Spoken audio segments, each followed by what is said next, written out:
ब्राह्मण। अधिक बोलने के लिए मेरे पास कुछ ज़्यादा नहीं है, पर फिर भी प्रयत्न करता हूँ कि आप लोग बुजुर्गों के सामने मेरी आवाज़ निकल सके, क्योंकि आप लोगों के सामने बोलना मेरे संस्कार नहीं है। पर फिर भी जितने भी नन्हे मुन्ने बालक आज जो हमारी प्रतिभाएं, जिन्होंने ब्राह्मण समाज का नाम रोशन किया है, उनका सम्मान समारोह है। मैं उनके सभी माता पिता और उन बालकों को अपनी ओर से और अंतर्राष्ट्रीय ब्राह्मण महासंगठन की ओर से बहुत बहुत हार्दिक शुभकामनाएं और बहुत बहुत हार्दिक बधाई देता हूँ। विषय ज़्यादा कुछ गहरा नहीं है। हमारी सबसे बड़ी एक कमी है, वो मेरे अंदर भी है,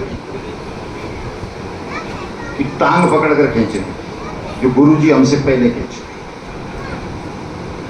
प्रसंग चला कि कश्मीर से 7.5 लाख ब्राह्मण अर्धरात्रि 12 बजे कश्मीर को विहीन कर दिया गया ब्राह्मणों से। उसका कारण था आपकी और हमारी एकता नहीं थी। ऐसा नहीं है कि ब्राह्मणों ने युद्ध नहीं लड़ा, ऐसा नहीं है कि ब्राह्मण गोली चलाना नहीं जानता, ऐसा भी नहीं है कि ब्राह्मण असाई बेचारा है। हमारी सबसे बड़ी एक कमी है कि हम एक दूसरे की टांग खींचने में पीछे नहीं रहते, सबसे पहले रहते हैं। अगर मैं किसी के कंधे पर चढ़कर अगर उस शिखर को छूना चाहता हूं, तो कम से कम आपको प्रशंसा होनी चाहिए कि मैं आपके समाज का बालक उस शिखर पर आपके कंधे पर चढ़कर गया हूं। आपके बिना, सहयोग के बिना मैं आगे नहीं बढ़ सकता। इसमें कोई संदेह और कोई शक करने वाली बात नहीं है। जब तक आप मुझे सहयोग नहीं देंगे, जब तक आप इस संगठन को सहयोग नहीं देंगे, जब तक आप शिवचरण जी को सहयोग नहीं देंगे, शिवचरण जी अकेले भाड़ नहीं झोंक सकते, एक चना नहीं फोड़ सकते। 7.5 लाख ब्राह्मणों को वहां से निकाल दिया। किसी संगठन ने, किसी पार्टी ने, किसी नेता ने आवाज नहीं उठाई। हमारे दिल में आज भी आग लगती है इस बात की। हम बोलते हैं सरेआम मंच से, कोई समर्थन नहीं करता। हमारे छोटे छोटे नन्हे से बच्चे मोबाइल चलाते हैं।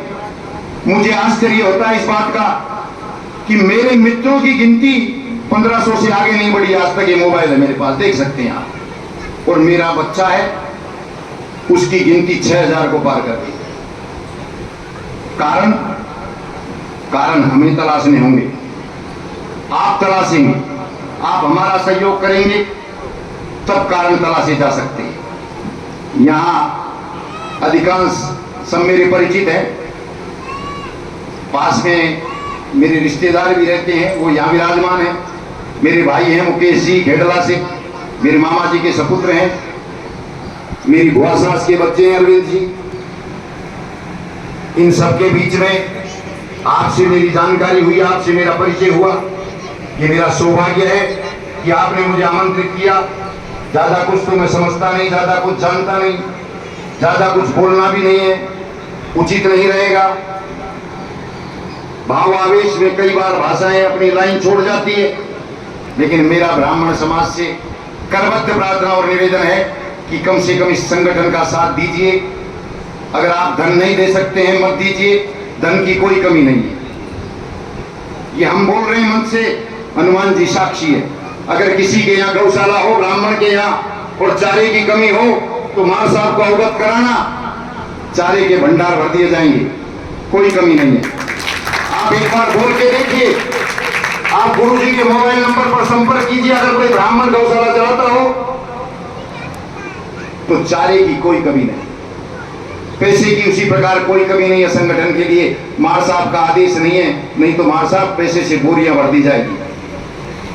पैसे की कोई कमी नहीं है, न तो ब्राह्मणों के पास कमी है और न संगठन चलाने के लिए पैसे की कमी है, सिर्फ आपके आशीर्वाद की कमी है। इसलिए मेरे ब्राह्मण देवताओं, मैं अनभिज्ञ हूं, नादान हूं, कभी कभी भाव आवेश में कुछ गलत भी बोल जाता हूं, क्यों गलती तो इंसान से ही होती है।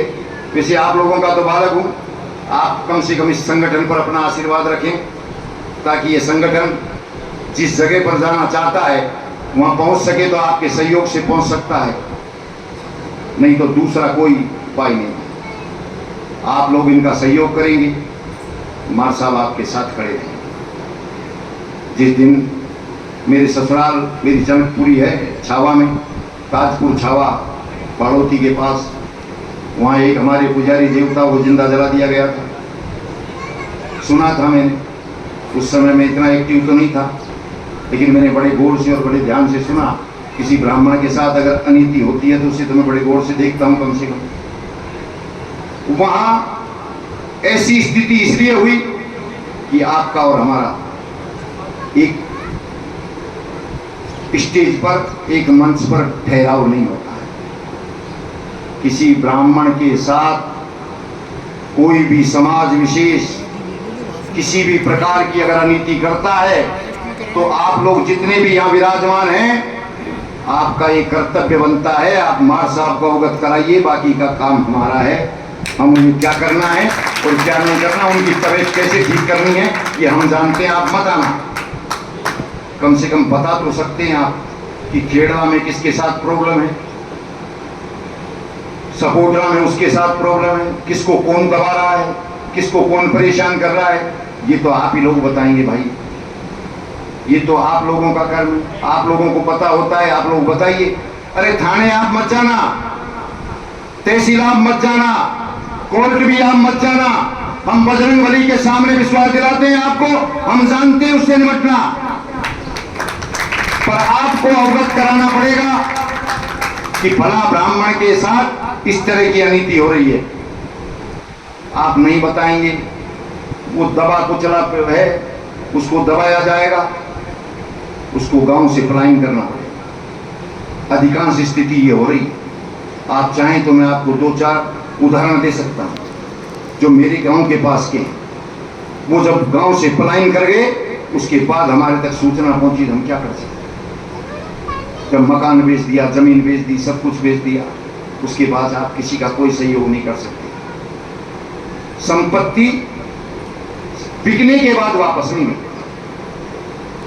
जहां तक मेरी सोच, हो सकता है मेरे से बुजुर्ग बैठे हैं, इनका निर्णय कोई और हो, मेरे से विपरीत भी जा सकता है, लेकिन मेरे हिसाब से संपत्ति बिकने के बाद वापस नहीं आती। इसलिए मेरा आपसे ये भी निवेदन है, किसी भी ब्राह्मण परिवार के साथ अगर अनीति हो रही हो तो कम से कम आप आवाज नहीं उठा सकते तो आप सूचना कर सकते हैं।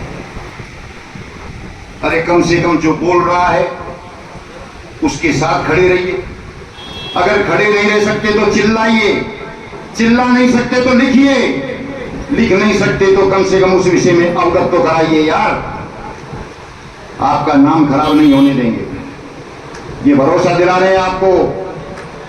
अंतरराष्ट्रीय ब्राह्मण महासंगठन समाज के किसी भी काम में अगर समाज का नाम खराब हो जाए, हम आपके समाज का नाम खराब नहीं होने देंगे।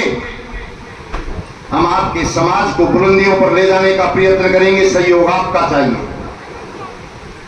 आपके बिना सहयोग शिवचंद जी मार साहब या मुकेश आजाद कुछ नहीं कर सकते। पीपलदा से यहां आने में कुछ तो लगता है लेकिन धन लगता है, सपोटरा से यहां आने में कुछ तो लगता है लेकिन धन लगता है। और मैं जानता हूं कि ब्राह्मण के पास धन नहीं है, ये अच्छे से अवगत है, ये अच्छे से मुझे इस बात की जानकारी है कि ब्राह्मण के पास इतना धन नहीं है। कुछ तो होते भी हैं, ऐसी कोई बात नहीं है, मेरा ब्राह्मण आशाई भी नहीं है, मेरा ब्राह्मण परिवार इतना भी गया बीता नहीं है, किंतु उस बहुतायात में हमारे यहाँ रोजगार नहीं है। पहले कोई हमारे समाज के उच्च पदों पर बैठ गए या सर्विस लग गई, कोई सरकारी नौकरी मिल गई, वो हमारा सौभाग्य रहा है, उस परिवार का सौभाग्य रहा है। आज कहाँ है भाई हमारे लिए नौकरियां? अपने आप अपने कंधों पर खड़े होइए, अपने पैरों पर खड़े रहिए, और अपना काम चलाइए। इतना ही मेरा समाज करता है लगभग, इसलिए मेरा आपसे अनुरोध है, और कोई मैं ज़्यादा बोलना नहीं चाहता, कहीं दबने की आवश्यकता नहीं, किसी से आगे से किसी प्रकार का द्वेष करने की आवश्यकता नहीं है। आप किसी से द्वेष मत कीजिए, आपसे कोई द्वेष नहीं करेगा।